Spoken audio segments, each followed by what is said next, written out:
Hi everyone, Anthony Fantano here, internet's busiest music nerd, and it's time for a review of the new 21 Savage record, I Am Greater Than I Was. This is the new full-length LP from Georgia rapper 21 Savage. He dropped it at the tail end of last year, and I am just now getting able to get to it. In 2018, hip-hop was louder than ever, with aggressive scream deliveries, bombastic beats with massive bass. But it's one of the softest voices in the genre over the past few years that has miraculously cut through all the noise, and that is 21 Savage. I mean, as he says on this album, I don't gotta talk loud, bet you hear me though. This dude's nearly monotone and very low-key flows started turning heads a few years ago, especially when he broke through off of his collaborative record with Metro Boomin Savage Mode. Now, there were some things I could appreciate about the album, like its cold-blooded demeanor, and how minimal it was too, but for the most part, Savage Mode, in my opinion, is so stripped back and so one-dimensional it borders on parody. At the time, I thought it was the kind of thing that would just disappear in a year or so, or just have one or two hot singles and then vaporize. But 21 Savage has arguably come into his own more and more since the release of that project. For all of its flaws, his Issa album did see him trying to change things up with some hardcore and pop rap blends, even like a 7-minute freestyle at the very end of the record. And his surprise 2017 collaboration with Metro Boomin and Offset, Without Warning, was a pretty eerie listen, with its frigid beats and its catchy choruses and horror movie vibe. So it's become increasingly clear that 21 Savage's flow, his style, it's not going anywhere anytime soon, especially if he keeps dropping records like this. I Am Greater Than I Was, from a title standpoint, is a pretty bold statement to hit fans with right out of the gate, as before you've heard this album, Savage himself has already made an assessment on his growth,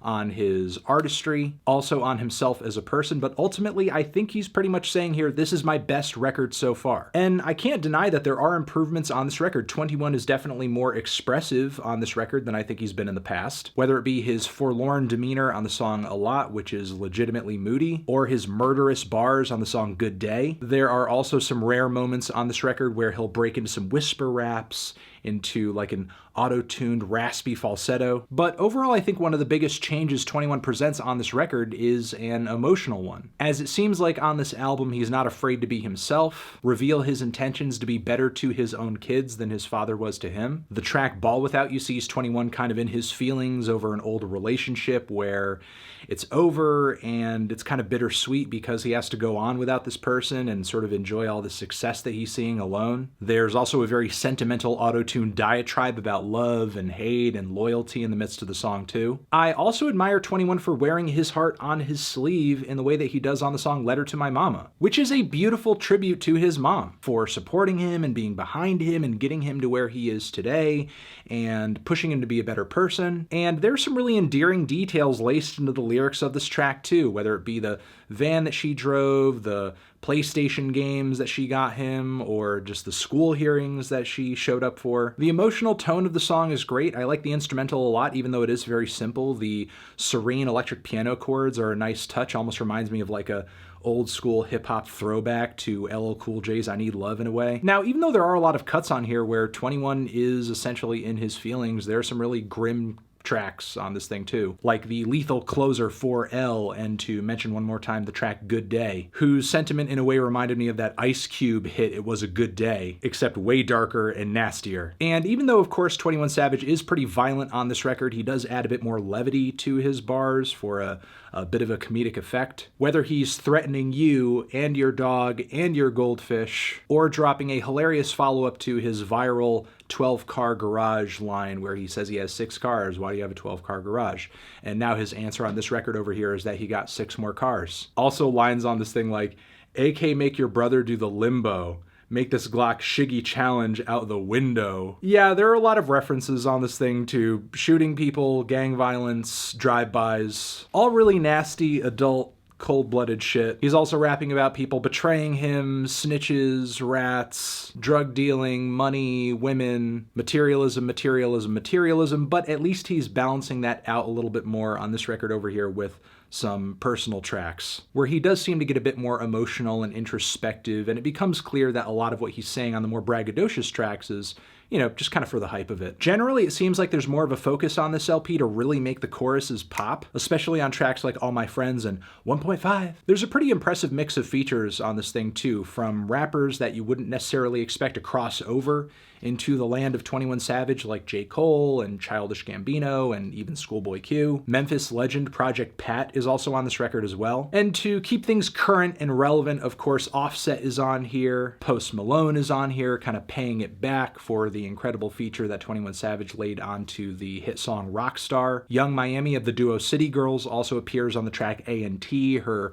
verse and delivery is quite Gangsta Boo inspired, which I guess it should be noted pretty clearly that a lot of this record is very indebted to 3 6 Mafia. It seems like there are more topical and conceptual tracks on here than there have been on past 21 Savage projects too, whether it be 21 reflecting over feelings of abandonment and mistakes that he's made on the intro cut a lot. A surprisingly mushy song to kick a 21 Savage record off with. Also love the J. Cole feature on this thing. I think it's one of his best features, period. One of his most meta as well, not only rapping about the song that he's on, being in the studio with Savage, his sort of mentality going into writing this verse, but also other rappers out there faking their hype, faking their streams. There's also, again, A&T, the raunchy stripper anthem, the track Gunsmoke, which is just an ode to guns, guns, guns, guns. The production generally is simple but effective. Nothing mind-blowing, but it is colorful and it is trap-flavored. I like the fractured staccato notes on the track A&T. It's almost kind of glitchy in a way. The throwback soulful vocal samples on the opener are really beautiful too. The sad little woodwind bits on the track Can't Live Without It are also a nice touch. And there's a really pretty beat switch in the middle of the track Break the Law that I like a lot too. The worst this album gets is really when 21 drops a beat or a verse or there's a feature on here that's just kind of underwhelming. It's forgettable. It just kind of breezes by, which, this record can kind of dip into that territory, not only because 21 Savage, he's still not that varied of an artist, but also a great deal of this record is pretty subdued, is pretty low-key.